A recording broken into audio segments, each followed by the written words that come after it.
इस वीडियो में हम क्लास 8 का इंग्लिश पोएम पढ़ेंगे, geography lesson.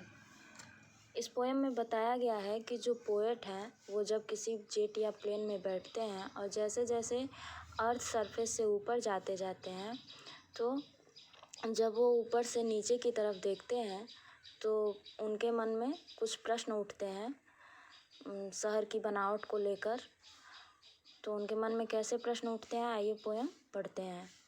When the jet sprang into the sky, it was clear why the city had developed the way it had, seeing it scaled 6 inches to the mile. There seemed an inevitability about what on ground had looked haphazard, unplanned, and without style when the jet sprang into the sky.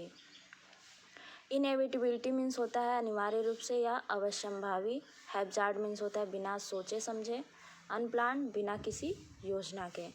When the jet sprang into the sky it was clear why the city had developed the way it had.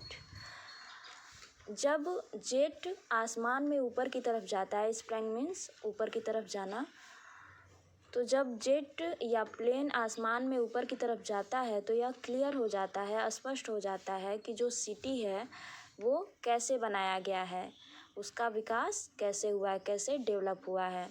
Seeing it scaled 6 inches to the mile. इसे देखकर ऐसा लगता है कि 1 मील जो है वो 6 inch में कन्वर्ट हो गया है, यानी कि दूर से देखने पर सब कुछ छोटा छोटा दिखता है। About what on ground had looked haphazard, unplanned and without style when the jet sprang into the sky.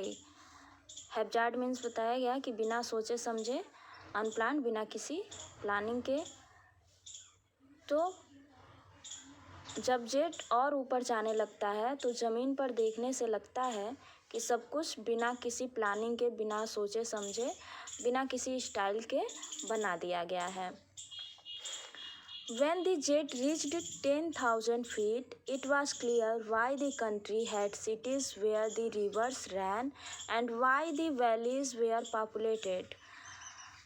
जब जेट 10,000 फीट और ऊपर पहुंचता है तो समझ में आता है कि जो देश हैं, शहर हैं, वो नदियों के किनारे क्यों बसे हुए होते हैं, और जो वैली है यानी कि जो समतल प्लेस होते हैं वहाँ पे ज़्यादा लोग क्यों रहते हैं।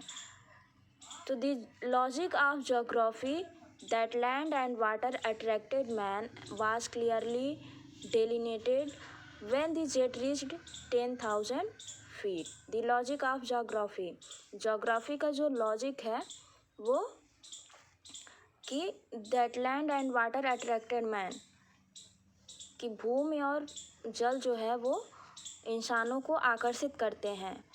वाज क्लियरली डिलिनेटेड, ये क्लियरली समझ में आ जाता है, स्पष्ट रूप से समझ में आ जाता है। When the jet reached 10,000 feet, जब जेट 10,000 फीट तक पहुंचता है। When the jet rose 6 miles high, it was clear the earth was round and that it had more sea than land. और जब जेट और ऊपर 6 मील ऊपर जाता है तो यह क्लियर हो जाता है कि the earth was round, पृथ्वी जो है वो गोल है, and that it had more sea than land, और जो समुद्र है वो ज़मीन से ज़्यादा है, अधिक है।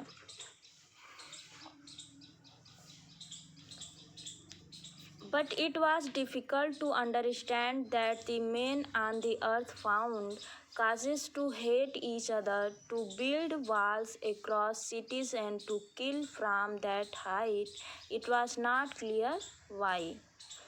लेकिन इतनी हाइट पे पहुंचने के बाद भी ये नहीं समझ में आता है कि जो पृथ्वी पे लोग हैं वो एक दूसरे से क्यों घृणा करते हैं। हेट ईच अदर, एक दूसरे से घृणा क्यों करते हैं।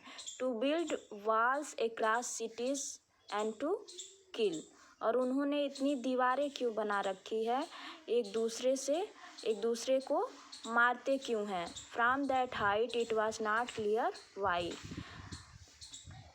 तो इतनी ऊंचाई से भी ये समझ में नहीं आता है कि लोग एक दूसरे से घृणा क्यों करते हैं, एक दूसरे को मारते क्यों हैं और इतनी सारी दीवारें क्यों बना रखी हैं। तो ये पोयम जो था वो, इसके पोएट जो हैं जुल्फ़िकार घोष हैं।